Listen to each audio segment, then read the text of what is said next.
Jadi rekan-rekan sekalian, bahwa hidup ini adalah pilih. Kalau kita tidak memilih, kita tidak memiliki tujuan sesuatu untuk itu.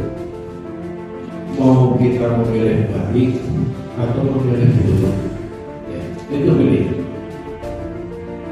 Dalam kehidupan, ya, dalam kehidupan di sini, kita memilih profesi sebagai anggota Polri. Jadi sebagai peluang polisi wanita itu kalau berjodoh wanita berani untuk kita diatur, ya, seperti itu filosofi. Jadi wanita itu wanita, jadi bisa diatur. Di sini sangat menjalankan tugas yang pertama sebagai seorang mesti memberikan sedikit arahan pada bapak semuanya.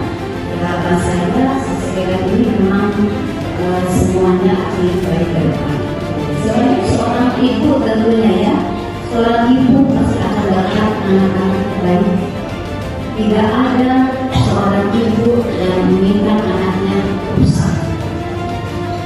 Saya yakin seorang ibu dan di sini pasti akan menjadi seorang ibu yang belum ya. Kalau yang sudah pasti sudah merasakan bagaimana perasaan kita, kekhawatiran kita pada anak-anak kita pada saat anak kita berlaku tidak baik bisa. Itu belum salah ya.